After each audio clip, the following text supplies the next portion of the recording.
to, oops, pop culture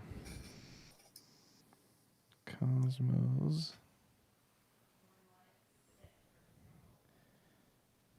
Let's see, and live video play.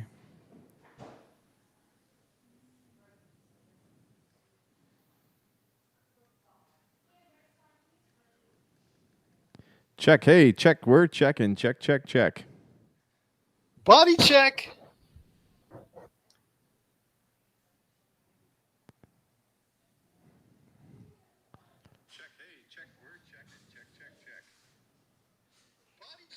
Oh, there we go. All right, we're good, man. All right. When you hear my lousy voice, I guess it means we're on the air. Okay. All Just count right. us in, man, whenever you're ready to go. All right. Let's rock and roll right now. On this week's episode, big wins for Venom and James Bond. Marvel's legals ups and downs. And can musicals again find success in theaters? Oh, all this and more as we once again delve into the pop culture cosmos. And we're back with another episode of the Pop Culture Cosmos. This is Gerald Glasser from Pop Culture Cosmos, Game Source, Inside Sports Fantasy Football, and the Lakers Fast Break. We truly appreciate everyone out there listening to all of our shows. And if you can, please give us a 5-star review on Apple Podcasts. Plus, if you can like, share, subscribe, follow, or do anything that you can to support us right here at Pop Culture Cosmos, Humanican Media, popculturecosmos.com, or wherever we're at on social media, including we are the number one tabletop RPG streamer on Facebook. And in fact, as we speak, Vampires and Vitae is having their worldwide season premiere. Season 2, Episode 1 is being videotaped right now on Facebook at Pop Culture Cosmos. If you want to go ahead and give them a shout out or anything that you can do to support us right here at the Pop Culture Cosmos, it is sincerely appreciated. But it wouldn't be a Pop Culture Cosmos without my good friend. He's our own Vampires and Vitae of Pop Culture Cosmos. Well, I shouldn't say that because that's actually Rob and Melinda, but we'll make him a vampire just by default. You got to go ahead and check out what he's doing today at popculturecosmos.com, Humanican Media, his great shows, Topicocalypse, and the Super BS Games Cast, and of course his amazing book, Congratulations You Suck, which you can get right now at Amazon and Barnes & Noble. It is my good friend. It is the man who will be next on the Squid Game, Josh Peterson. What's up, man? So yesterday, I need to walk down memory lane with you for a minute. Boop, Yeah, boop, boop, boop, boop, boop, boop. yesterday, cueing those footsteps. Yesterday, me and my girls watched Three Ninjas, Okay. and I gotta tell you, man, for a '90s like a cheesy '90s movie, it holds up pretty well. Like it's still pretty funny. I didn't like sit there and like it holds up better than Mortal Kombat to me. And I don't know like what kind of good things that speaks about it, but just making that comparison, but I think it's still funny, man. It's still good. It made me feel Okay. like a kid again. It took me back. That's not the one with Hulk Hogan, is it? No, that was the one that we don't talk about ever. This was like the Okay. very first one that has what's the old grandpa from like Trimmers, and he was in the new Karate Kid. You know what I'm talking about? The one with Yeah. Jade, whatever his name is, the Smith kid. Okay.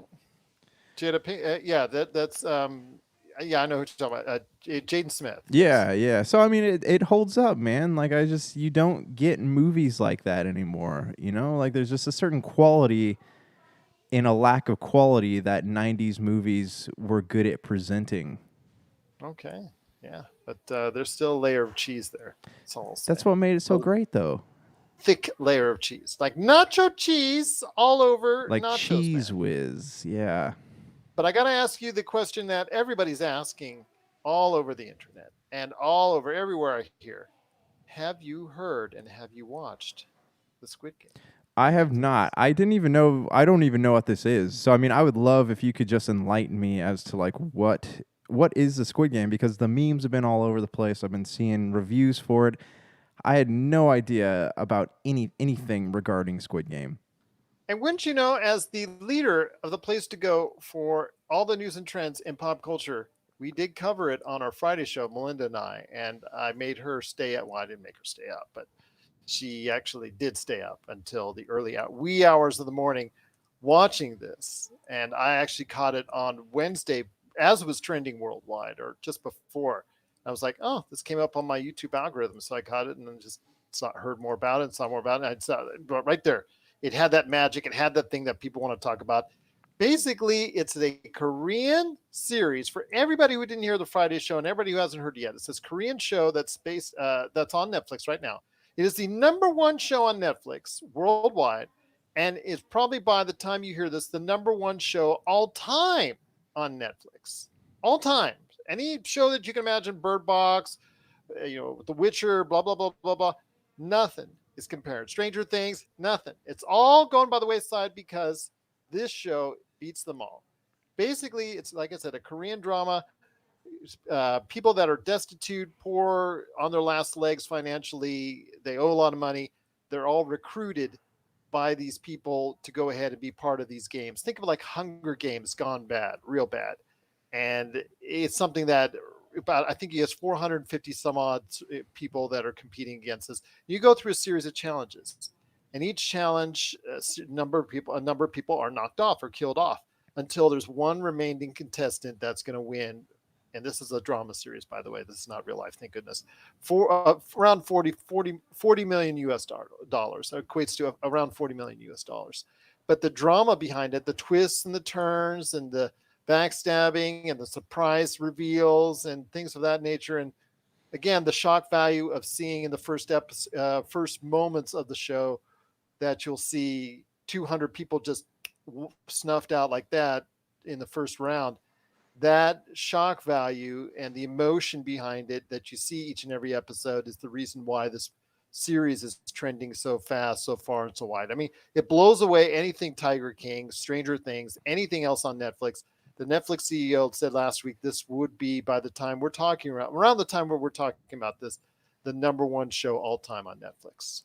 So is it set up like a game show, or is it Yes, is it it is set up like a game show. Think of like the Running Man or like Battle Royale, okay? that movie, or the Hunger Games. Think of like that where it is there are contestants that compete, challenges, and with each challenge, more people get killed until there's only one survivor left. And just getting to that point and the emotions that lie within the twists and turns and just the raw decisions that individuals, including the individual that we follow the most on this show, has to make in order to survive or live or pass through, or even if he does survive and live and pass through these tests, is really the key moment and the key reasons why that this show is such a great success. Yeah, yeah. I don't know if I'm gonna watch it, but I'm fascinated by it. I mean, this is well, I mean, didn't they kind of do this though with like what was that movie with Julia Roberts's Emma Roberts, right? Emma Roberts was in that show where they were like kept getting text, or movie where they kept getting text messages. It's like, hey, if you want to win this money, you got to do this or this. Like it was do you know what I'm talking about? Yeah, but this is in a controlled environment. And I think that again is something that they do it a lot better. They do a lot better, and this is something that's not a unknown territory. Like you said, you mentioned something right there. I mentioned Battle Royale. I mentioned Hunger Games, to a lesser extent. Has this similar type of concept, but the emotion behind some of the things that happens in this series, I think, is what is gripping people the most, and I think that's why this is. It's like you said, it's fascinating and it's can't miss entertainment. People are just, it's like a car crash that you just can't stop watching. Ah, yeah. Yeah, I mean, it's is it in English or is it all in Korean or what? Explain this It's to me. subtitled, so when I watched Okay. it, I did it just in the language and subtitled. So that's Okay. the way I watched it. But it is very. I mean, this is something from a industry over there in Korea that has really produced a lot of great things. I mean, obviously the K-pop success with Mm-hmm. BTS and all that. And then we saw Parasite, which was such a successful movie, such a great film, and it won the Academy Award for Best Picture. So we're seeing this kind of artistry coming out of Korea that seems to capture the not only that nation but the entire world, and that's something that it cannot be understated, especially to get the whole entire audience of Netflix just trending in your direction is just a monumental feat, and to do it better than anything else on this platform that's now over 200 million subscribers large is just an incredible feat. I mean, it may not be the show for you, but you've got to give it a lot of respect and pop and props just because of that fact alone. Yeah, well, I mean, if you go on Netflix, there's a whole category of like Korean comedies and dramas and things like that. So it was only a matter of time before one of those like broke into the American mainstream. And I don't. Again, Squid Game is probably not something I'm going to take the time to sit down and watch, but it just goes to show that yeah, there are a lot of great stories being told over there. And maybe You might change your mind on that. You might change your mind because it again, you're going to be asked by so many people besides me, have you watched the Squid Game, man? Hey Josh, man. Hey, have you watched the Squid Game? You're going to just be nagged into watching it, and I think it's something you won't regret doing. all right. Well, I'll consider it. All right, I'll consider it for all the people out there who are gonna send me emails telling me I need to watch this show. I'll think about it. Okay. How about the missus? Has she been told about it yet? She has not been told about it, so I'll Okay. Okay. I'll Give talk it to time. her. All right, we'll give it some Uh, time and some thought, and we'll let you know. We'll let you know. Okay. All right. Fair enough indeed. But it is a Squid Game on Netflix. It is the number one show in the world right now as we speak. So this is something that came out of totally out of left field. And I'm really kind of excited when something does that, when something trends that you didn't think was going to trend. And when it's something like this hits in pop culture, you got to talk about it. And that's what we've done right here at the Pop Culture Cosmos. Let me hear your thoughts out there on the Squid Game. I know you've watched it, and at least I know you heard about it. So please let us know your thoughts on the Squid Game, popculturecosmos at yahoo.com. We've got a great show coming up for everyone out there today. We're going to be talking about a lot of great things, including the latest video games for soccer, football, as it were, for most everybody around the world. Soccer here in the U.S., FIFA 22 and eFootball, formerly PES Soccer, just came out. We'll tell you about why this battle I think is for once and for all this long ongoing battle between these two franchises is now a done deal. I'll explain that coming up on the show. Plus, also as well, we're going to be talking as much as we can about the Tokyo Game Show. It was kind of tempered this year, but there were still some announcements. And for Josh, this might be some really good things to hear because one of his favorite franchises is getting another extension. And I think it's going to lead me into another question on the series of Final Fantasy itself because there was a lot of announcements there at Tokyo Game Show, which might be worth talking about. So we'll go ahead and mention that coming up on the show. We're going to also, again, as we talked about last week, talk about what we're going to, I mentioned on last week's show that we would talk today about the musicals of 2021. So I've got a list of musicals that have happened over the course of this calendar year. Also talk about what's coming up here very soon and a couple other musicals that are heading to theaters. I want to ask him in a little bit and hear his thoughts on if musicals is something that's going to resonate with an audience because so far it hasn't. We'll talk about that coming up on the show. Plus, I've got I guess a final recant before we come into coming to the last episode of the season for What If, and my thoughts on Marvel's What If, where it's gone, and again my whole recant on where I thought it was going to go in the first place, how I've been totally wrong, because even I can be wrong about Marvel's What If, and we'll talk about that on the back end of the show as well. But first up, my friend, box office time. Whew, Boom, Josh, boom. let me ask you this, Josh. Did you see much in the way of advertising for Venom? I know Venom Let There Be Carnage. It was tossed around all over the place on release dates. It was pushed back and pushed back and pushed back, and then it was brought up to October the 1st. I really didn't see a lot of publicity advertisements for it. I didn't see a lot of pushing by Andy Serkis or Tom Hardy. I didn't see a lot of the media car wash, as they call it, as far as interviews are concerned, up until just maybe just before the movie came out. The reviews didn't come out until just before the movie came out. That didn't matter because not only did it exceed expectations, but it blew it away with a $91 million weekend take at the box office. It's one of the biggest, in fact, probably is right there with Black Widow as one of the biggest openings of the pandemic, beating Shang-Chi in The Legend of the Ten Rings. Although we'll see how long, as far as the lasting of this is, how much as far as the tail is concerned for this movie, because Shang-Chi held pretty strong for the rest of the month of September. So I want to hear your thoughts on this before we go into James Bond, because it also, and then Dune also, have both had very good starts overseas. But your thoughts on Venom, Let There Be Carnage, the I won't go into details on spoilers. I won't go into detail on the end credits, other than to say that the end credits will shape the future of the Sony Spider Verse per se. But I want to hear your thoughts on Venom's Let There Be Carnage. And people are sound like, and it looks like that they're going back to the theaters. Yeah, I mean, back to what you said about marketing, like that's an interesting statement because, like, I mean, I agree with you. Like, you haven't you turn on the TV or even like these streaming outlets that show commercials, like you don't see trailers for Venom, right? Like I you, didn't see it. I didn't see it on, even on web ads. I didn't see much in the way of web yeah. ads. I didn't see much of anything, man. So what's interesting about that is that I don't really think it needed to market itself because every time it got pushed back, it was always that pushback was always accompanied by a new trailer. So they had that, but there was also uh the slips, right? The Twitter slips by Tom Hardy, right? Where he had the Spider-Man No Way Home hat on, or like the interviews with Tom Holland regarding Venom. So I think all these like all this speculation about the I guess the two properties running side by the MCU and the Sony Marvel universe, like possibly running side by side. I think that it was those tiny little things that have got people really interested in this movie.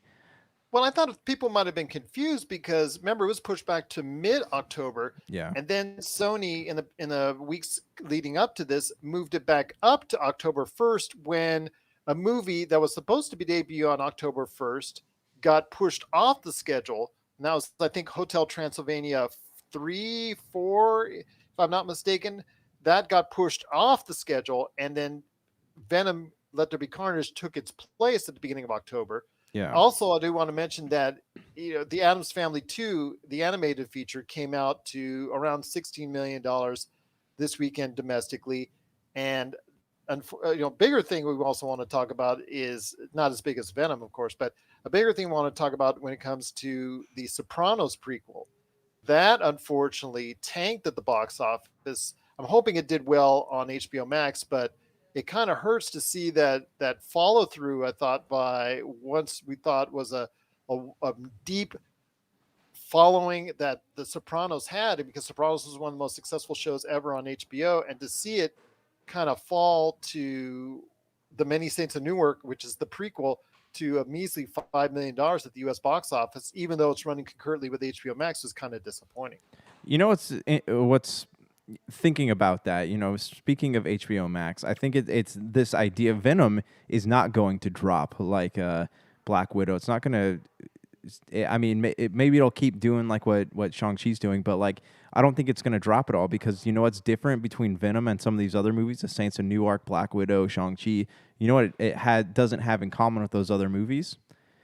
It's not going to be available on a streaming service. You go on Amazon Prime right now and you can rent Adam's Family 2, or you can watch it on Amazon Prime, or you go Well, on. that's probably the reason why Shang-Chi held so well in September. Yeah, but Shang-Chi is interesting because it's going to be available on Disney Plus in about 3 weeks. No, it's going to not until November, not until Disney It's Plus like, Day in mid-November. oh, okay, because I thought they said it was like a 45 Yep, day. and then Disney announced that they're delaying it for another month Oh, gotcha. Okay. because they're Oh, pushing that's everything to Disney right. Plus Day on mid-November. That's when That's they're right. pushing That everything is to be right. like Jungle Cruise, Shang-Chi, Jeff Goldblum show, the whole 9 yards. Yeah, that's all being put on to Disney Plus Day. We covered that. I think we covered that on one of the shows as well. So But it's still right on the horizon, though. Whereas like Venom will probably not be available digitally. It'll be. This is. Did you hear that? yes. Okay, I'm sorry about that. I got an Adobe Creative Cloud pop up. Um, Venom will. This is a standard release. Like it's going to have a standard release schedule. Like it won't just like Fast Nine. Like it won't be available probably for 3 or 4 months to watch digitally. So I think that this is going to be a bigger incentive for people to go out into the movie theaters and watch this. Same thing with James Bond, which I'm sure we'll talk about in just a minute. Yeah, and it'll be interesting to see how Dune performs here in the US because that just recently went over the $100 million mark on international box office. And kudos to Dune and Denis Villeneuve, someone who is appreciated by us here at the Pop Culture Cosmos because we love Blade Runner Yeah, 2049. Yeah, yeah, absolutely. yeah. Yeah. And Dune is looking so beautiful. But let's talk about No Time to Die before we head back to Venom. No Time to Die has earned an amazing $120 million overseas without being in China, without being in some of the major markets that they could have gone into. They could have even added more into that, including the US, because that doesn't come out until this Friday. So we'll be covering that on the Friday show. But $120 million in an international box office right now was a killer take for, oh, sorry, pardon the pun there, for 007's No Time to Die. I want to hear your thoughts on that. I mean, people are excited seemingly around the world to get back to the theaters because they've been waiting for this film. This film has also been pushed back and pushed back and pushed back. And they also realize it's the last appearance as James Bond for Daniel Craig. I think that has a lot to do with it as well. Well, also, there's a lot of very positive reception coming out for this movie. Like even by the American outlets that have had an opportunity to watch it. Like it's. I haven't seen it get lower than an 8 right now, or yet. I mean, from the ones that I have read, the IGNs and the Kotaku's and all that. But speaking to that, like this is another movie that's going to have a standard release. That's what these James Bond movies like. They're people have been waiting a long time to watch this movie, and they're not going to be able to stream it anywhere until it is released digitally. And this is a big it's not like the Marvel franchises, right? Where you get one of these you get a Marvel film every like 2 or 3 months.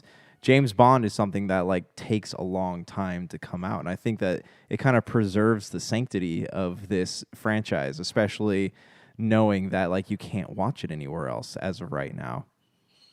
Well, it's very compelling, obviously, to go back to the theaters and watch either that coming up this Friday or catch Venom, Let There Be Carnage.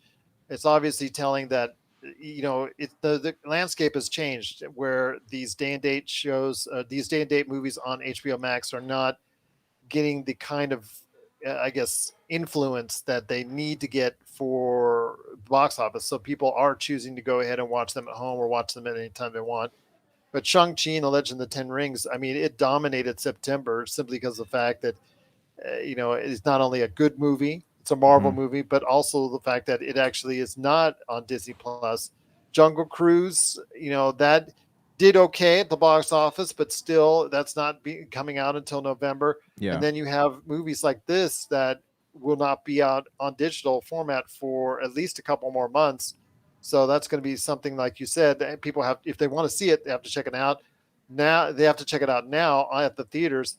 The movie I think that is going to be a litmus test once and for all is Dune and Matrix Resurrections. If those two movies do not do well at the box office, then that's a telling sign that HBO Max is going to be dependent on these films to come, do day and date. And if they want to go ahead and have these movies do well at the box office, they're going to just have to say, you know what, HBO Max viewers, you're going to have to wait a little bit longer. So that's a great statement because if you think about it, Dune is a movie that needs to be experienced in theaters. You watch it, even like watching a trailer at a movie theater, you sit there and you think to yourself, like, wow, I can't imagine watching this on my television. Like, I want to go to a big screen. I want to watch this. The Matrix is something I could probably be okay watching on my TV, but you're right. This is going to be a big test for HBO Max, right? To see like are people going to if we took this away from this service, would people go to the movie theaters to watch that? And I think until they actually do that cuz I think we talked about this like from originally the test not the test but the deal was that these movies would be released day and date through the end of the year. And then I think you said that they expanded that, right? They extended that deal. As far as no, they've actually, as of now, I believe they are going to go back to a traditional. Okay. release. That's okay. Unless, yeah. So I'll clarify that if I need to on the Friday show. But I think as of now, they're going to go back into theater straight up. But the only thing that has been mentioned right now for HBO Max day and date is that their movies are going to be as is until the end of the year, and that's as far as I know. Okay, okay, because I couldn't remember who if it was we were talking about that because last I heard they were releasing through the end of the year and then that's when that whole deal came to a close. But yeah, I don't know, man. I mean I think Dune will hopefully push people out to the theaters, but I also think that people have gotten used to sitting on their couch and watching these movies at home. So it's going to be interesting, but also like seeing the box office numbers coming in for Carnage and James not Carnage but Venom and James Bond are also giving me hope for maybe returning to a somewhat normalized version of movie viewing again. I like going to the theaters. When I went to see Shang-Chi, like it was an experience that I didn't realize that I missed that much until I actually did it. What I think is going to change, and you remember you were the one that was at the forefront of this. In fact, I have the actual, air quotes from you that I use on promos every now and then. It's changing the landscape of how we view blah blah blah. Is paraphrasing you back at Exactly. that Yeah. time.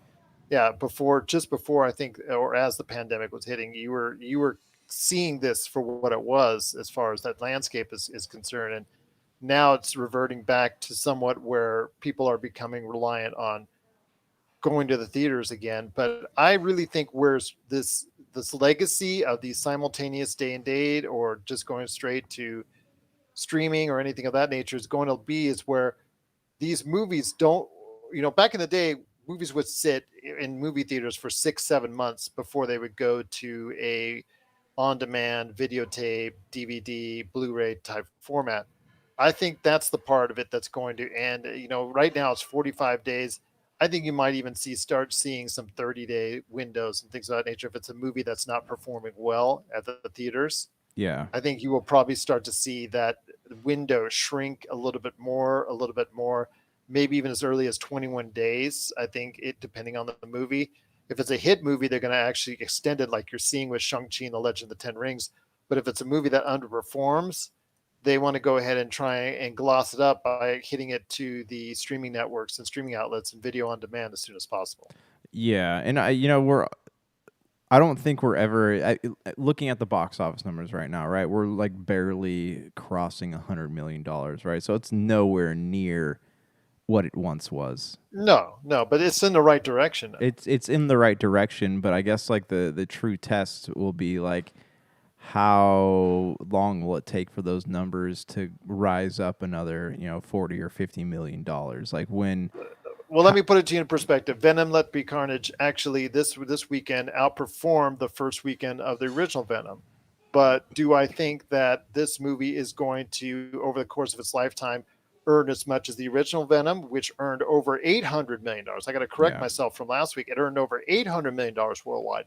No, I do not think it's going to earn $800 million worldwide at the box office just because of the condition that we're now in. Yeah, so that's I mean, you know, things we're going to see things sort of like normalize. But I think it's going to be a long time before you see things go back to normal, and that's why we're going to keep seeing, like you said, these release windows between like digital and Blu-ray or whatever slowly I either. think it's going to be more fluid, Yeah, depending yeah, on the movie. yeah. There's not going to be any like steady formula, but we're gonna keep seeing things shift a lot as I guess as these movies keep coming out. And another thing, like when you get around like Thanksgiving and Christmas is when a lot of those romantic comedies come out. Like I'd be really curious to see how one of those does, especially something that's not like part of a big franchise. I agree with you on that, my friend. But you know what? It's going to be interesting to see how this plays out. But it is some encouraging signs, even more from what we're seeing. First off, in September, Shang-Chi and the Legend of the Ten Rings performed exceedingly well and is now over $200 million at the domestic box office. And right now, Dune has gone over $100 million at the international box office. And No Time to Die in its first weekend went over $120 million at the international box office. And then, of course, last but certainly not least, Venom: Let There Be Carnage with a huge opening, well exceeding expectations with a $90 million plus opening right here in the States. So these are encouraging signs for people who love going to the theater. They're seeing more and more people going to theater and help supporting these box. That's the most important thing. You're helping to keep these movie theaters open, which were in such dire straits this time last year. Most of them were closed. They couldn't stay open. A lot of them were unsure if they were ever going to come back. And in fact, we have lost some movie theaters in this country in particular because of it. I know from a fact here in the Las Vegas area, there have been some movie theaters that have not reopened, which is certainly a shame. Yeah, same But thing out here in Waco. yeah, exactly. So there is some encouraging signs for the movie theater community that there will be some positive signs going forward, that we will see more and more hits like this coming forward. So it just all depends. I think people are picking and choosing the events that they want to go ahead and check out. It's these middle line movies, these midline movies, which I'm sure that are still going to struggle. We saw what happened with Dear Evan Hansen last week, and we saw the Many Saints of Newark. Obviously, the contingent and following of those that love the previous series, the prequel that it's based off of, and that they just didn't want to go ahead and check it out. So I'm sorry to Yeah. see that happened. That they wanted to go ahead and just say, you know what, I'm going to check it out on HBO Max. But I think that you're going to see people go to these event movies, but the mid tier movies are going to be having a little bit of a struggle while Ab- this happens. yeah, absolutely. And I mean, and thankfully we have things like Redbox, right, to keep those types of films afloat, and Vudu, I guess, and Amazon Prime, because you can go to Amazon Prime and they have those like smaller budget films listed right next to the bigger budget ones that you can watch that are still in theaters. So, I don't think we're going to see the death of like the medium to small budget film, but I also don't think that we're going to see them I don't know, bolster in viewers anytime soon. You see the smirk on my face. I made it when you said that, when you mentioned Redbox, because it's the same thing that shows up when it shows up on, and I hit my Amazon Fire and I see all these. In fact, the first two movie suggestion choices were both small budget movies led by Bruce Willis, because that's where his career has gone. And it's funny. Ah, I kid it's about it with Melinda, and I kid about it with you now, but that's what you're seeing right now at Redbox when you walk by. It is all these movies. Like, I didn't know that big star played in that movie, and then yeah, but still, again, these mid-tier movies. If you're someone that maybe like these horror movies, or maybe just like these mid-tier movies, these dramas, or these award-winning movies that win all the awards at the film fest, these films are still, I think, in trouble because there may not be enough of an audience that's willing to go out and see them. But for the big tentpole movies, at least now there's a survival point where it's yeah. justifying still continue to put in the 150 million dollars to go ahead and make these movies happen. Yeah, no, I agree with you on that. And I don't think we're going to see those types of films go anywhere. Um, Dune, like we keep saying, I think Dune's going to be an interesting experiment because this movie it's unknown, right? Not a lot of people, unless you were a kid, born, or unless you were 80s or someone from the 80s or 90s, like you, who was alive during that time, you wouldn't really know much about this book series or like the sci-fi shows that it was kind of tried to adapt it back in the day. But this is a movie that looks beautiful and it looks like it was made to be watched in movie theaters. So it'll be an interesting test in many aspects to see how it does. But yeah, I mean, uh, we'll see, man. We'll see. Like, I really hope that we don't reach a future where the only things in theaters are Marvel related, but um, we'll see what happens. Keyword there is tried, but need I digress? What are your thoughts out there on the box office and the big wins for James Bond's No Time to Die, and also Marvel's and Sony's Venom, Let There Be Carnage? Are you encouraged about going to the theaters after seeing how well these movies have performed? Please share us your thoughts. Popculturecosmos@yahoo.com. Well, coming up next, we're going to be talking about a little bit about this video game soccer slash football competition and how I think it's already over. Plus, also as well, we're going to be talking about some great things, including the Tokyo Game Show and some Final Fantasy there, the musicals of 2021, and is it time for me to reflect on how wrong I was on Marvel's What If? This is the Pop Culture Cosmos. And we're back to the Pop Culture Cosmos. It's Josh Peterson and me, Gerald Glassford, coming right back at you here.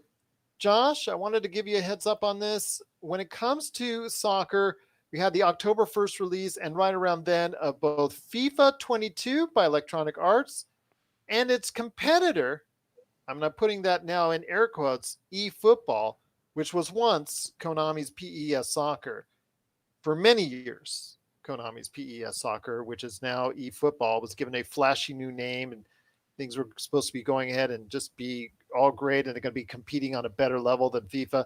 It's been interesting over the years, my friend, that the PES slash eFootball series has actually scored on Metacritic at times better on a year by year basis at FIFA, but it's consistently got it trounced by FIFA as far as overall sales, but has done well enough to find its own audience. But with FIFA coming out, and it came out to okay reviews, it just seems like a paint by numbers, cut and paste. Let's do what we did last year and make sure we did it this year, and then add in all the microtransactions, because you got to put in the microtransactions with FIFA. Right. As we talked about a couple months ago with the system that was hacking and doing all that stuff to try and generate all the good stuff out there and sell it on the black market. But need I digress on that? And then you have the eFootball PES thing that's going on with eFootball experiencing a lot of glitches and a lot of bugs and a lot of issues. This is not the way to get off a revamping and a changing of this franchise that's already a step behind. I think that what's going on now with all the problems that eFootball is happening with right now, I think it's right now you can pretty much consider it a lost cause in its continual battle against FIFA. Like I'm curious. Konami is an interesting company that in the fact that they don't really like make a lot of games these days, and I'm curious like what prompted they make slot machines, like they make a lot of things for casinos. So I'm curious if the move to take PES into I guess a free to play type thing was them wanting to get that microtransaction money that FIFA has, and Absolutely. already like that decision's not paying off because PES was a place that people could go and play a full soccer game without having to pay for all the things that sorry Well, they just pay the $60 up front, and right, there you go. right, but and that's not the case anymore. So the moment that I heard they were doing that, I knew that franchise was dead. Nobody's going to want to play it. It's going. You're going to see it pop up in a casino here soon. I guarantee you. Like it's only a matter of time. But you look at FIFA and everyone's like, why is FIFA so good? And you turn it on, and microtransactions aside, it's a very beautiful game. It's a very well put together game. It's very beautiful. That's why it's like one of EA's top selling games like every year. It from what I It understand it, is EA's top selling yeah, game. it It's for outsells. Madden, outsells Mhm. Madden, outsells Battlefield, all of them. Yeah. So I don't know. There's something to be said about FIFA and like the craft that goes into it, but also with PES, man. Like it's just I don't know if there are people who like went to that season by season, but it's just kind of this is another one of those games. You know how there used to be like NBA Inside Drive or NFL Fever, and all those started just slowly disappearing because of the juggernauts at EA, right? Just to your main Madden, your main FIFA. You don't see NFL Street or NBA Street, really any of those games anymore because they're all falling by the wayside. While Well, the NBA for EA has never been a great thing. 2K has always been the issue, the king there. yeah, yeah, but you see less sports titles popping up on the market. There's not a lot of variety anymore because Yeah. they've been slowly going away over the years, leaving only these one or two games you get to choose from every year. Yeah, I agree with you on that. I mean, the variants, and plus also the licensing. These sports leagues have made it exclusive depending on the company. Oh Sometimes yeah. EA gets exclusive rights, sometimes 2K gets exclusive rights, and that's troubling because it doesn't give these other individual companies a chance, these individual studios a chance to go ahead and make something happen. I mean, the last time I know these, this is well before a lot of people's times that are listening that are out there, but there was those times in the early 2000s and mid 2000s when there were competitors to Madden that were actually better than what Madden had to offer for its NFL game. So, I mean, it just tells you that if you go ahead and broaden the circumstances, sometimes it works. But then, like you said, with Konami, they're switched. I don't know if it necessarily was a switch to free to play. I just was the fact that at some point in time they looks like all the resources or lack thereof that they've been applying to the game have caught up with them because this once was their darling. This Yeah. once was a critical darling, and say, okay, while FIFA's getting the headlines, Konami was winning the awards with PES, and then all Yeah. of a sudden now that's changed. Like you said, FIFA now looks much better. Still, a lot of it is paint by numbers year after year because they don't add a lot into it. They just keep going. They come from the mindset of if it ain't broke, don't fix it. So there you go, and Yeah. just make sure you add more microtransactions to it. So that's something that again, I'm not a big fan of the microtransactions. You and I both, but going free to play was something that we questioned some time back when we first heard the announcement of eFootball. And I think that concept would have worked well for them had it come out with a clean running, glitch free game. But with all the trouble and all the problems and issues that it's had, it's going to make this game hard to go ahead and survive anytime soon because it's just going to be something where it was already behind the eight ball behind FIFA, and now that distance between them and FIFA is just going to get larger and larger. Yeah, and I mean, eventually, depending on what this looks like in the next like 6 months, it's possible you won't even see any football anymore. And that's going to be a problem because then, like you said, now we just get to one version of soccer slash football each and every year, and that's going to be a shame for a lot of people out there who think FIFA's okay or they don't like FIFA and they want an alternative and they're not going to have it.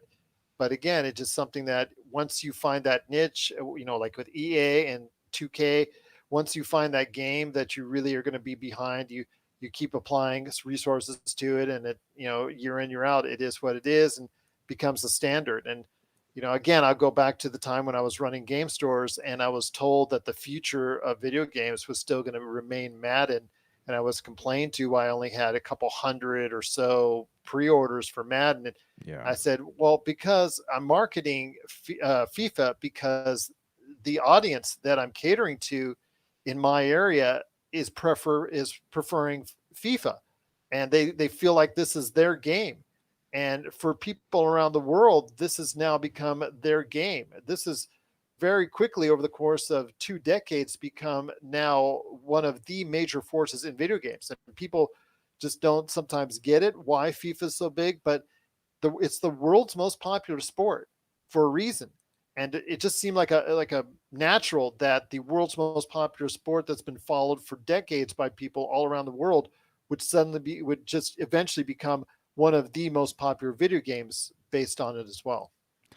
Yeah, yeah. I mean, and it's hard to say what exactly is going to happen, but yeah, we're sports games are kind of like a I don't know. They have their single big hits these days, not a lot of variety, and I think because of that, that genre is going to either become stagnant or it's going to start to die off completely.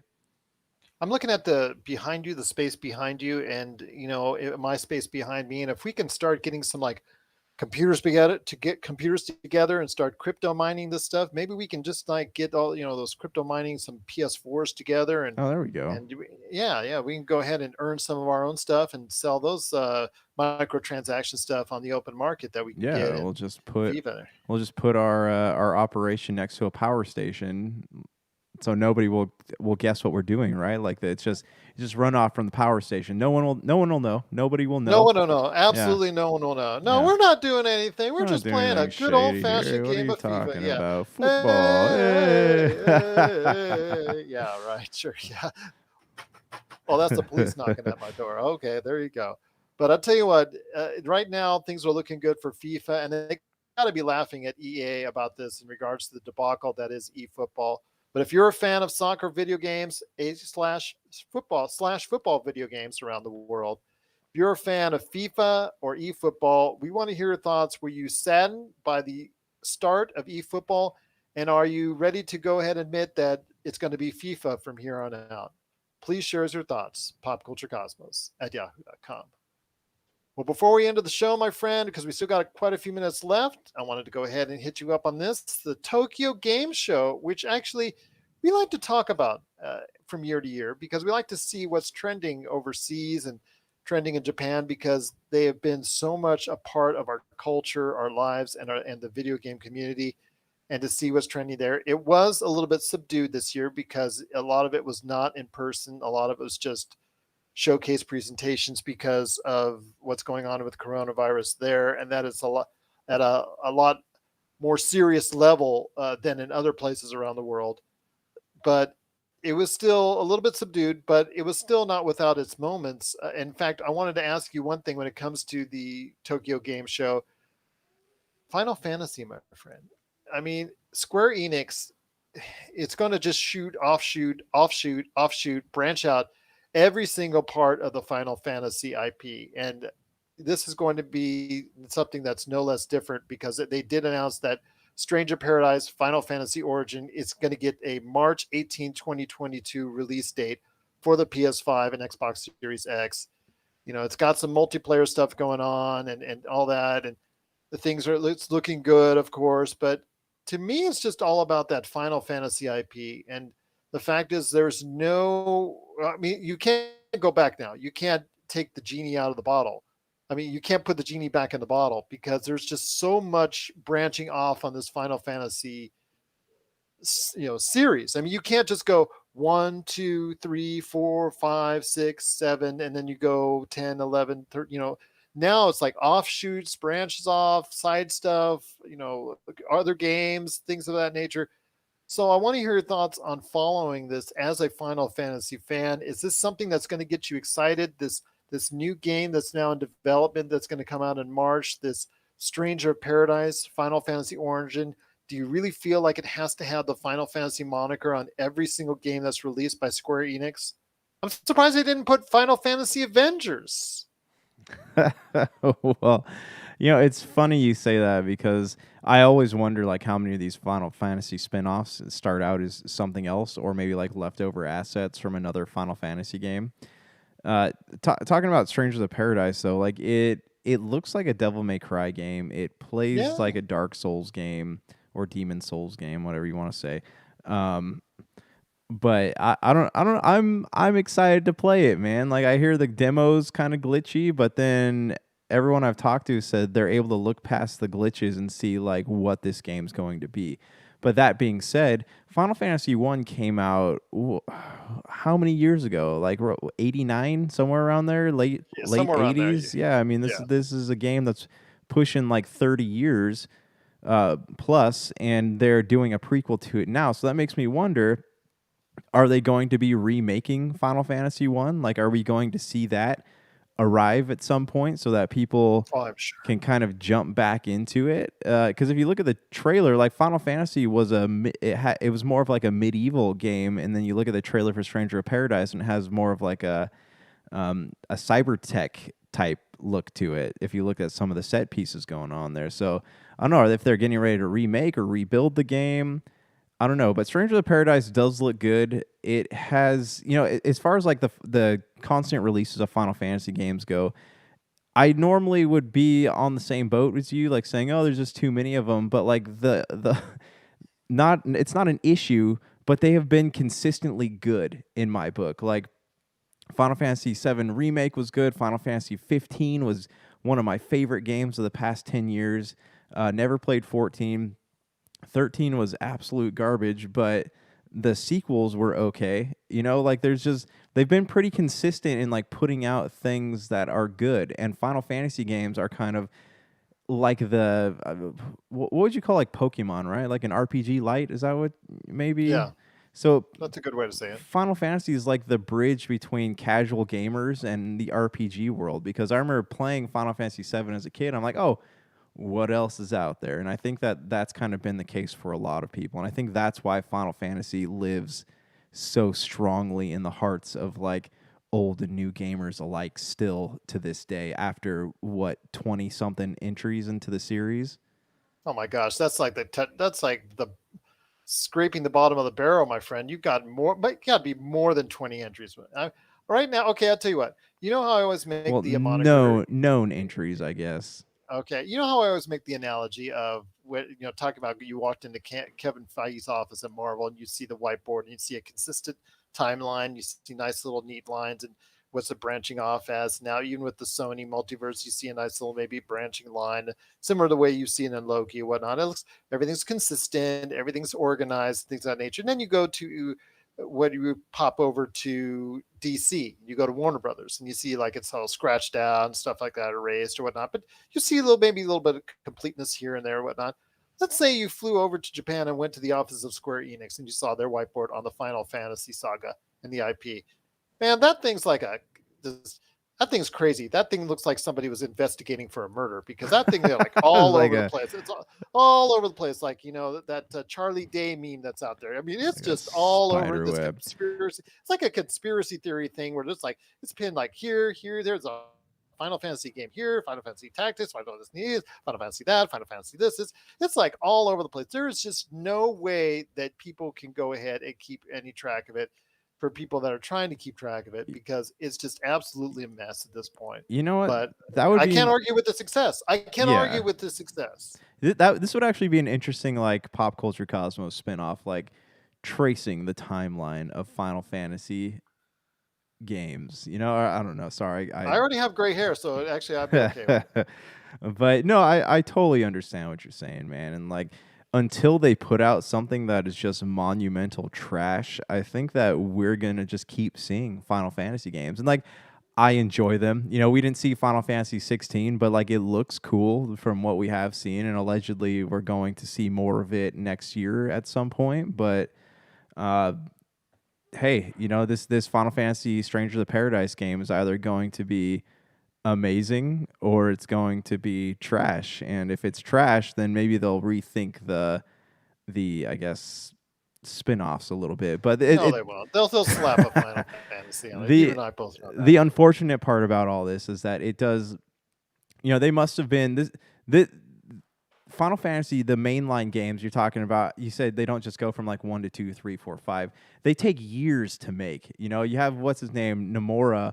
Anything that guy touches is going to take 30 to 40 years. That's me exaggerating, but it's going to take, almost 10 years to complete. And that's a sad thing. So it's no wonder they're putting out all these like spin-off games in the meantime.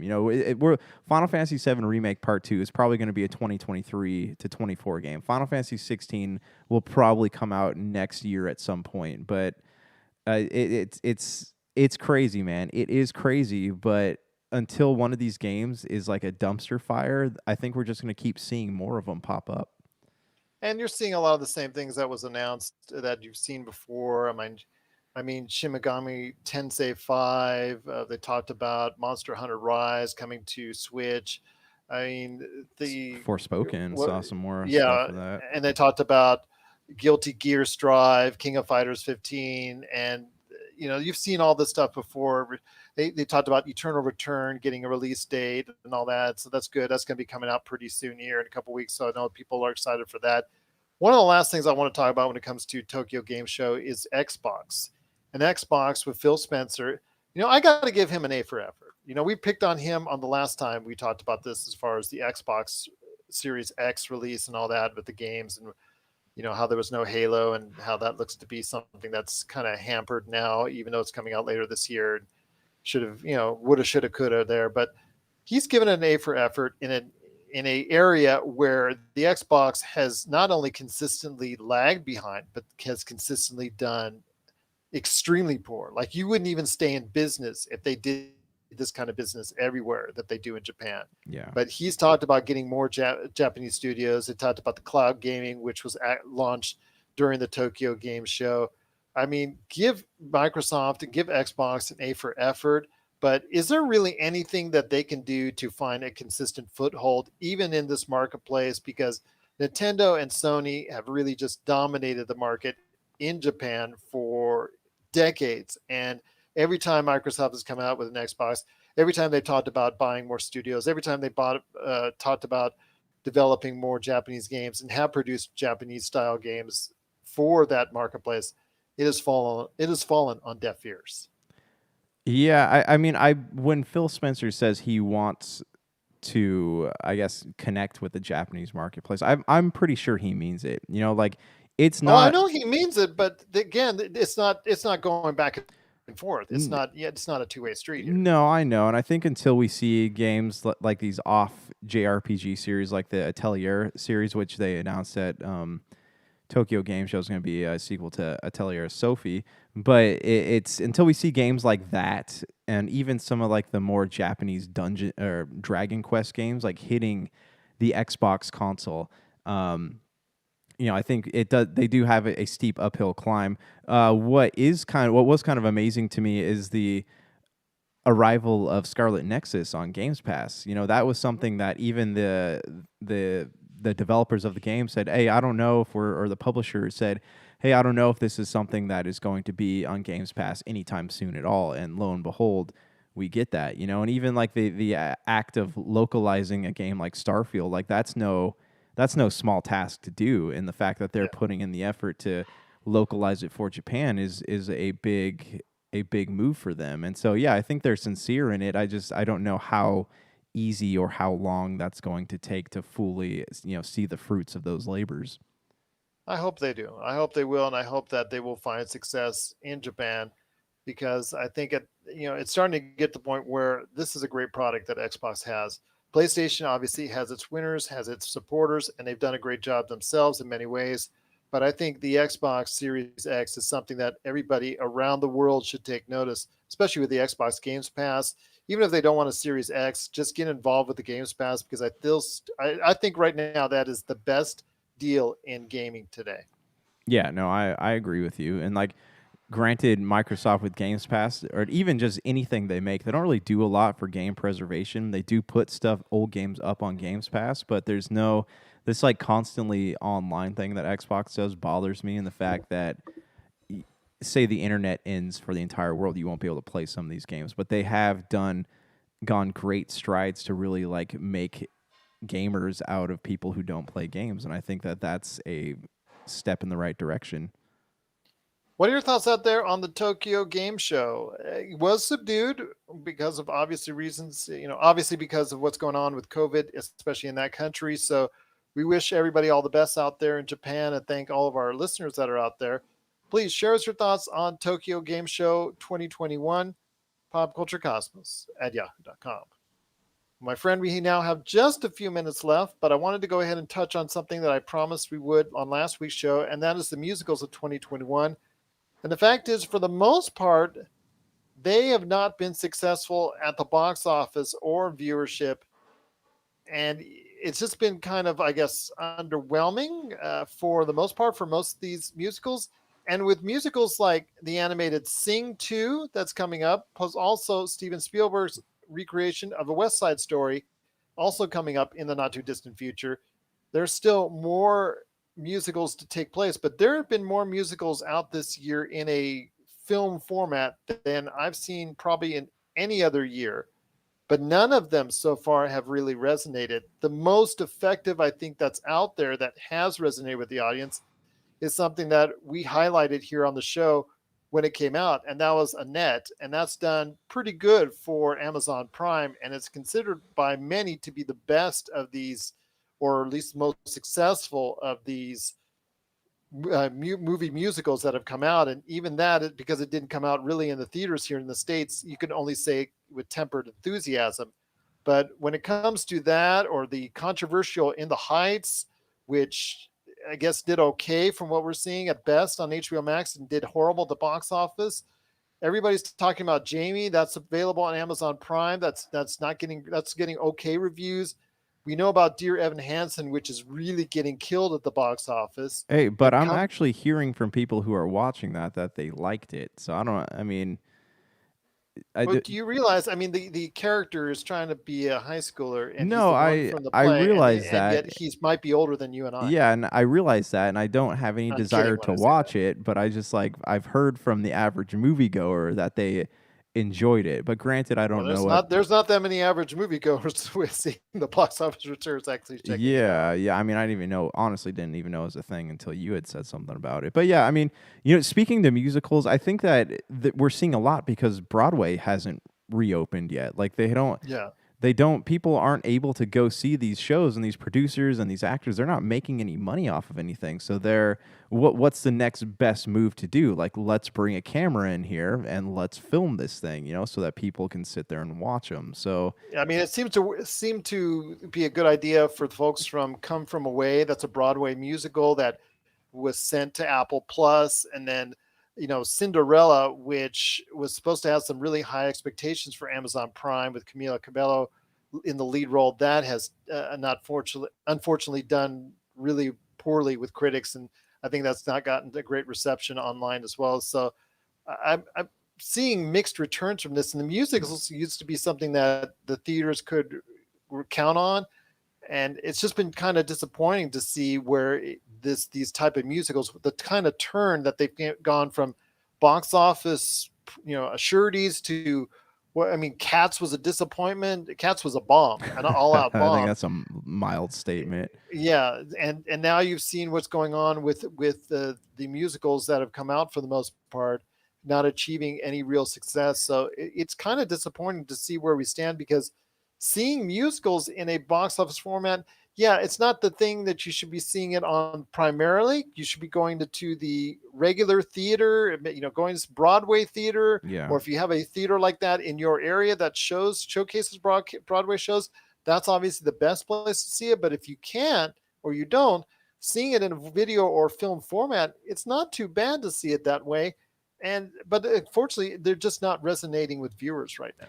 Yeah, and I also think that musicals have a steeper hill to climb when it comes to whether or not they fail or succeed, because the audience for musicals, and I don't mean to sound like I'm putting everybody in a box, but they're a little more their tastes are a little more sophisticated slash snobby when it comes to like things that they enjoy in entertainment. So it's I think that and they're always going to be compared to like, what if this was on a stage. This follows the I'm actually teaching my kids about this in at school, the elements of drama, right? Like there's so many with a movie. You're just watching, like, does the story make sense? Is the acting good? And how are the I guess, how is the movie paced? But when you're watching a musical, you're like, is the acting good? Is the singing good? Are the lights, and is in the end the progression of the play, does it all weave together? They're following those, Aristotle's like elements of drama, like what makes a good play and what makes a good musical. Like it's so much more complicated than a film, and like I think that that's why some of these aren't always hitting the way that people hope they will. Well, we'll see again with Sing 2 and A West Side Story, the most marquee musicals that are left on the docket for the rest of the year. We'll see how well they perform. I mean, if Steven Spielberg's name can't get people into the theaters to That actually watch it, looks really good, by the way. West Side well, Story. but yeah, it does look really good. But if that can't draw people in, then I'm thinking Hollywood is going to reassess the thoughts of actually producing musicals for the big screen or Yeah. even the small screen, if that's the case. And because if that can't perform, then it just tells me that with all the musicals that came out this year, that there's really not an audience for it. But I'm hoping that's not the case. I'm hoping that will be proven otherwise, and that people will go ahead and follow and support A West Side Story when it comes out later this year, and even Sing 2 to an extent as well. Yeah. Yeah, I mean, and I like musicals when I get the chance to watch them. So maybe, yeah, I'm hoping we don't see this genre go by the wayside in the form of film. But again, it's in an era where even movies are crippled coming out the gate. Like, I think musicals have an even like steeper hill to climb. What are your thoughts out there on the movie musicals that have come out for 2021? Is there anyone that has resonated with you? I mean, for me, it's been Annette and nothing else. Everything else I've seen as far as the movie musicals has not really resonated with me. But has there been a movie musical that has really worked well for you? Or are you excited for what's to come with Sing 2 and A West Side Story? Please share us your thoughts. popculturecosmos@yahoo.com. Well, my friend, it's been a great episode. Once again, check out what we're doing on Facebook at Pop Culture Cosmos, tabletop RPG streams most of the week. We truly appreciate you watching that. Got some more great interviews on the way coming up as well. But before we head on out, my friend, I did want to go ahead and once again recant my original statements on Marvel's What If. It is required viewing.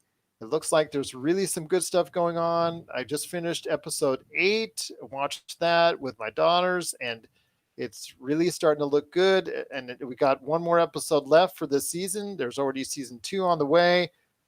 I really thought, I really think I made a mistake in my original observations of Marvel's What If.